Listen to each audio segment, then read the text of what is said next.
നമസ്കാരമുണ്ട്. അപ്പോൾ ഇന്ന് ഞാൻ നിൽക്കുന്നത് നിസാമി സ്ട്രീറ്റ് എന്ന് പറഞ്ഞിട്ടുള്ള ഒരു സ്ട്രീറ്റിലാണ്. അപ്പോൾ ഇതെന്ന് പറഞ്ഞു കഴിഞ്ഞാൽ 1894 രൂപകൽപ്പന ചെയ്ത ഒരു സിറ്റിയാണ്, ഒരു സ്ട്രീറ്റാണ്. ഒരു നിസാമി എന്ന് പറഞ്ഞിട്ടുള്ള ഒരു പേർഷ്യൻ പോയറ്റിൻ്റെ പേരിലാണ് ഈ സ്ട്രീറ്റ് അറിയപ്പെടുന്നത്. ഇവിടെ ലോകത്തിലെ തന്നെ ഏറ്റവും വലിയ ഒരു ഷോപ്പിംഗ് നടക്കുന്ന ഒരു സ്ഥലമാണ് ഈ സ്ഥലം. ഫുൾ തിരക്കാണ്, ഫുൾ ജംഗ്ഷൻ, അതുപോലെ തന്നെ പാർക്ക്, ബീച്ച് എല്ലാതും ഇൻക്ലൂഡ് ആയിട്ടുള്ള ഒരു സിറ്റിയാണ്. അപ്പോൾ ഈ സിറ്റിയിൽ ഇങ്ങനെ ക്രോസ് ചെയ്യാനൊക്കെ നല്ല സ്ഥലങ്ങളൊക്കെ സെറ്റ് ചെയ്ത് വെച്ചിട്ടുണ്ട്.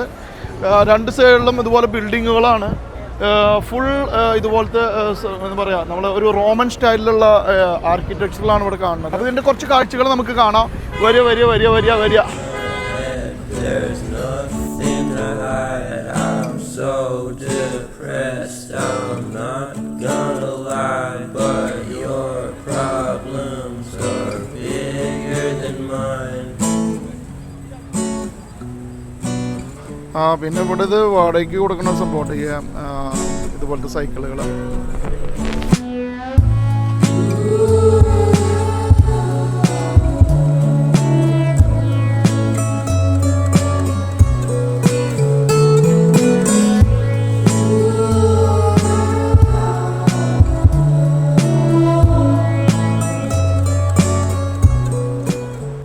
ഇവിടെ ഈവനിങ്ങിലൊക്കെ വന്ന് ഇരിക്കാനുള്ള കുറച്ച് സൗകര്യങ്ങൾ ഒരുക്കിയിട്ടുണ്ട്.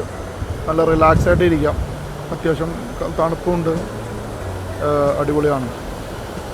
അപ്പോൾ കുറേ ആൾക്കാർ അങ്ങനെ കസേരകളിൽ ഇരിക്കുന്നുണ്ട്, നടക്കണവരുണ്ട്, ഫോട്ടോ എടുക്കണവരുണ്ട്.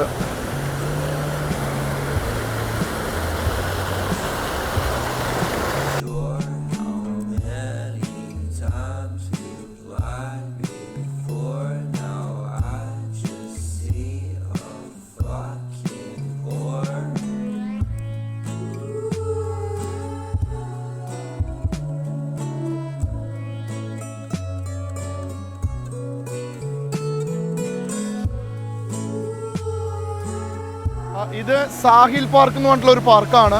ഇവിടെ നല്ല എന്താ പറയുക, വാട്ടർ ഫൗണ്ടൻ സെറ്റ് ചെയ്തിട്ടുണ്ട്. നല്ല കാഴ്ച ഭംഗിയുള്ള അടിപൊളി സ്ഥലം, നല്ല നേച്ചർ വൈസും നേരം പോക്കിന് സൂപ്പർ സ്ഥലം. നമുക്കിവിടെ ഇന്ന് വന്നിരിക്കാം. ഇനി ഞങ്ങൾ കുറച്ച് നടന്നിട്ട് നമ്മൾ കുറച്ചുകൂടി നീങ്ങണം. ഇവിടുത്തെ കുറച്ചുകൂടി സ്ട്രീറ്റിലെ തിരക്കുകളും കാര്യങ്ങളൊക്കെ കാണണം. അത് കഴിഞ്ഞിട്ട് വേണം നമുക്ക് നമ്മുടെ ബ്ലൂവാർഡ്, അതായത് നമ്മുടെ ബീച്ചിൻ്റെ സൈഡിൽ പോയി ഇരിക്കാനുള്ള സെറ്റപ്പ് ഉണ്ട്, അവിടേക്ക് ഒന്ന് കറങ്ങണം. അപ്പോൾ ഇവിടുത്തെ ഇതൊക്കെ നമ്മൾ കാണാനുള്ള സ്ഥലങ്ങളാണ്, ഒരു ഡേ ടൂറിൽ കാണാനുള്ള സ്ഥലങ്ങളാണ്. അപ്പോൾ അടിപൊളി സ്ഥലമാണ്.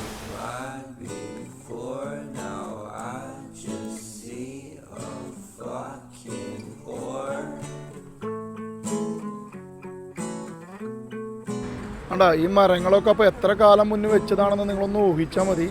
എല്ലാതും ഒരു പ്ലാന്റാണ്. റഷ്യക്കാരായിരുന്നു ഇത് കൺട്രോൾ ചെയ്തിട്ടുണ്ടായിരുന്നത്.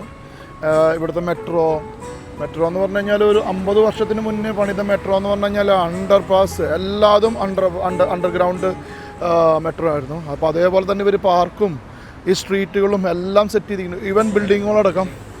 അപ്പോൾ എല്ലാതും വൻ പ്ലാനിലായിരുന്നു ഇവർ ചെയ്തിരിക്കുന്നത്.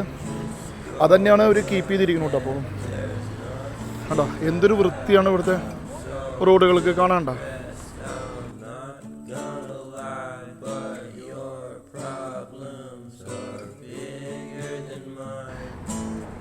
ഈ കാണുന്നത് സൈക്കിളിന് പോകാനുള്ള ട്രാക്കാണ് കേട്ടോ. അപ്പോൾ അതും സെറ്റ് ചെയ്ത് റെഡിയാക്കി വെച്ചിട്ടുണ്ട്. എല്ലാം കൊണ്ടും വളരെ പ്ലാൻഡ്, ഇതുപോലെ പ്ലാൻഡ് ഒരു സിറ്റി നമുക്ക് ഇപ്പോൾ കാണാൻ പറ്റിയിരിക്കും. പക്ഷേ ഇത്രയും പഴക്കത്തിൽ നമുക്ക് വിശ്വസിക്കാൻ പോലും പറ്റില്ല, അത്രയ്ക്കും പ്ലാൻഡ് ആയിട്ടുള്ള ഒരു സിറ്റിയാണ്. ഇവിടുത്തെ മെട്രോ അറൗണ്ട് ഒരു 300 മീറ്റർ താഴെയിലാണ് കാണുന്നത്. അവിടുത്തെ എലിവേറ്ററിൽ പോകാമെന്ന് പറഞ്ഞു കഴിഞ്ഞാൽ തന്നെ വളരെ വലിയ സംഭവമാണ്. കാരണം എന്ന് വെച്ചാൽ നമ്മളിങ്ങനെ കുത്തിനെയാണ് അത് കയറി പോവുക. ഓക്കെ.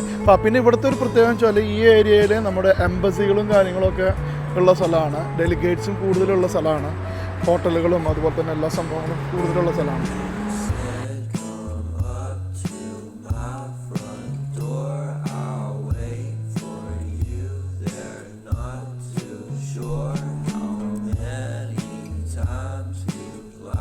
അപ്പോൾ നമ്മളിപ്പോൾ റോഡ് ക്രോസ് ചെയ്യാൻ ആദ്യമായിട്ടാണ് കാണുന്നത് ഒരു ബ്രിഡ്ജ് കാര്യങ്ങളും കേട്ടോ.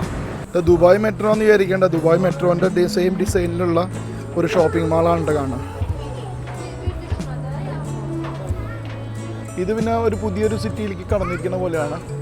നിങ്ങൾക്കൊരു സാധനം കാണാനുണ്ടോ? ആ നടുക്കിൽ നിൽക്കുന്ന മരമല്ല കേട്ടോ, അത് ഇവിടുത്തെ മൊബൈൽ ടവറാണ്. ഒരു ഫുൾ സെറ്റാക്കിയിട്ട് വെച്ചിരിക്കുകയാണ്.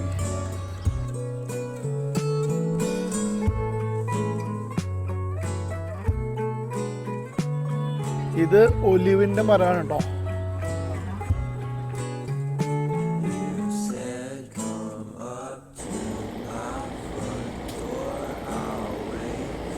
അതാണ് പാർക്കിൽ പോണ ട്രെയിനുണ്ട് കേട്ടോ.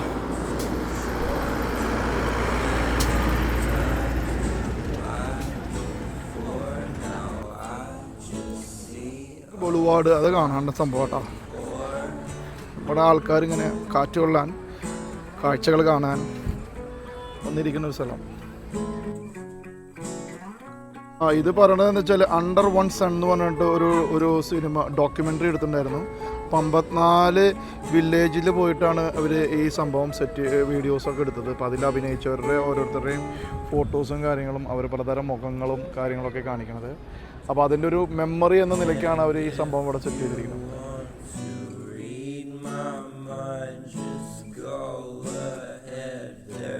പിന്നെ പലതരം കള്ളിച്ചെടികൾ കാണണം ഇങ്ങനെ ഉണ്ടോ.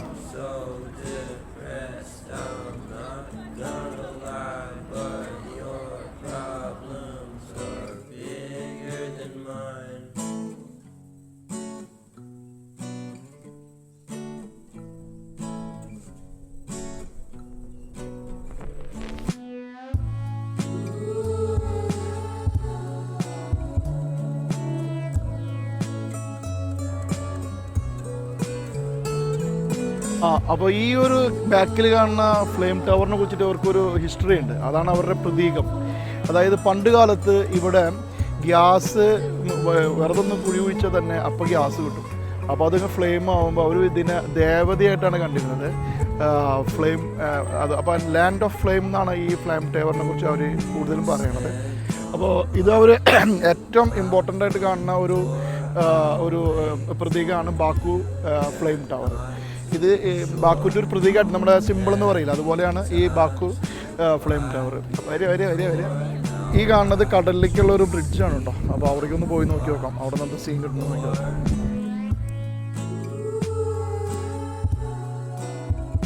ഇവിടെ ഇരുന്ന് കാറ്റ് കൊള്ളുന്ന ആൾക്കാരെ കണ്ടോ.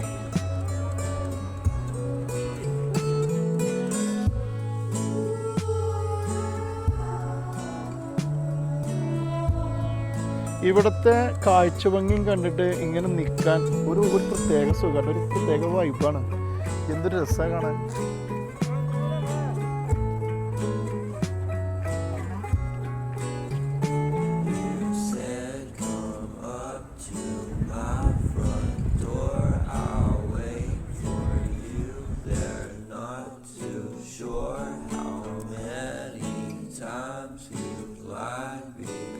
ഈ കാസ്പിയൻ സീ എന്ന് പറഞ്ഞു കഴിഞ്ഞാൽ ലോകത്തിലെ ഏറ്റവും വലിയ ലേക്ക് എന്ന് പറയാം. കാരണം ഇതിന് ചുറ്റിലും കരയാണുള്ളത്, ചെറിയൊരു ലേക്ക് പോലെ തന്നെ. ഈ കടലിന് വേറൊരു പ്രത്യേകത എന്ന് വെച്ചാൽ ഈ കടലിൻ്റെ രണ്ട് സൈഡിൽ യൂറോപ്പും ഏഷ്യനും കണക്ട് ചെയ്യണ പോലെയാണ് അവർ പറയണത്. അപ്പോൾ ഇതൊരു പ്രത്യേക ഇമ്പോർട്ടൻറ്റ് സീ ആണ് വേൾഡ് മാപ്പിൽ, കാസ്പിയൻ സീ. തീരെ തിരയില്ലാതെയുള്ള ഒരു സീ ആണ്.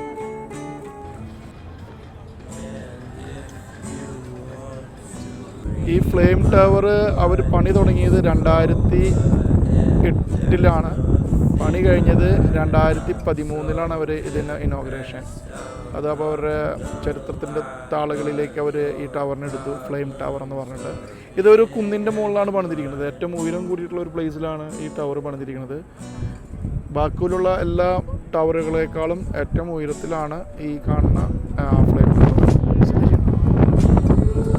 നമ്മുടെ തുർക്കിക്കാർ അവിടെ ഉണ്ട് കേട്ടോ. ആള് നമ്മുടെ പറ്റിക്കണ പരിപാടി, ഐസ്ക്രീം പറ്റിക്കണ പരിപാടി.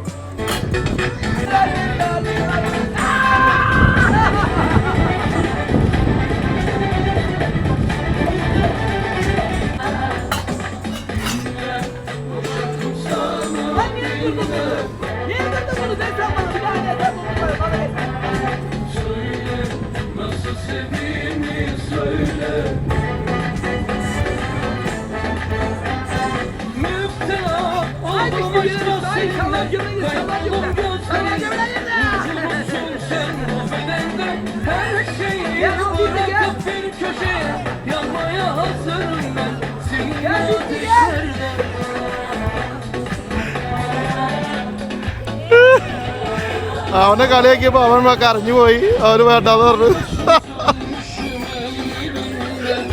അവൻ വേണ്ടാന്ന് പറഞ്ഞു. ഇവിടെ ഇങ്ങനെ വെടിവെക്കാനുള്ള സൗകര്യങ്ങളുണ്ട് കേട്ടോ. കണ്ടാ പെട്ട സാധനം AK-47 ആണ്.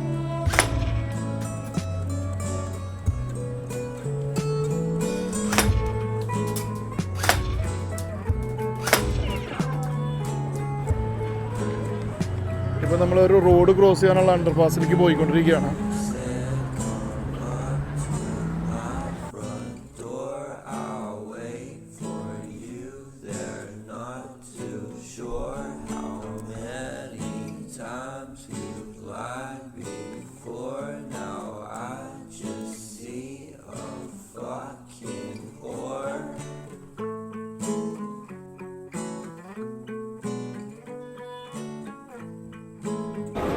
ഈ കാണുന്നത് ഒരു അണ്ടർപാസ്സാണ്. ഫുൾ ലൈറ്റ് അറേഞ്ച്മെൻറ്റും കാര്യങ്ങളൊക്കെ ആയിട്ടുള്ള ഒരു അണ്ടർപാസ്സാണ് നമ്മൾ നടന്നുകൊണ്ടിരിക്കുന്നത്. ഇതിപ്പോൾ അടുത്ത ഒരു ജംഗ്ഷനിലേക്ക് പോകാനുള്ള സ്ഥലമാണ്. പിന്നെ ഇവിടെ ഈ രണ്ട് സൈഡിലും ഇവിടുത്തെ പ്രകൃതിയെ പറ്റിയിട്ടുള്ള ഇൻഫോർമേഷൻസ് ഉണ്ട്. അത് കാണിച്ചു തരാം. ഇത് അസർബൈജാനികൾ നമ്മളെ കണ്ടപ്പോൾ പറഞ്ഞാൽ ഉണ്ടോ ഇവിടെ ഓരോ ഫോട്ടോ കൊടുത്തിട്ട് അത് എവിടെയാണെന്നുള്ള മഡ് വോൾക്കാനോ ഉണ്ടോ, ദാഷ്ഗിൽ മഡ് വോൾക്കാനോ, ഇത് ഗോബുസ്ഥാൻ. ഇതൊരു മൗണ്ടൻ ആണ്, ഗോബുസ്ഥാൻ എന്ന് പറഞ്ഞുള്ള സ്ഥലത്ത് തന്നെ. പണ്ട് കാലത്ത് പാറയുടെ മുകളിൽ ഉണ്ടാക്കി വെച്ചിട്ടുള്ള ഒരു മനുഷ്യരൂപമാണെന്നൊക്കെയാണ് തോന്നുന്നത്. പണ്ടത്തെ കാലത്തുള്ള ജീവികളുടെ ആണെന്ന് അറിയില്ല. Mountain upper terrace rock 1029 human and zigzag images.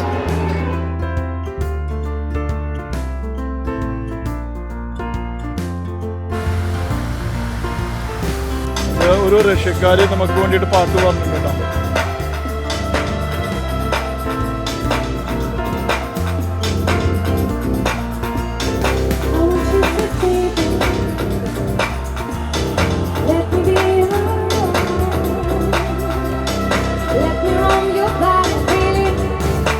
ഒരു റെസ്റ്റോറൻറ്റിലാണ് അവർ ആസ്വദിച്ചുകൊണ്ടിരിക്കുകയാണ്.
ഇവിടെ ഒരു കോമൺ ആയിട്ടുള്ള ഒരു പിയാനോ വെച്ചിരിക്കുകയാണ്. ആ പിയാനോയിൽ നമുക്ക് കറക്റ്റായിട്ട് നമുക്ക് അറിയുന്നവർക്ക് മ്യൂസിക് വായിക്കാം. നമുക്കറിയാത്ത കാരണം നമ്മൾ മ്യൂസിക് വായിക്കണില്ല. അപ്പോൾ നമ്മൾ നീങ്ങാണ്.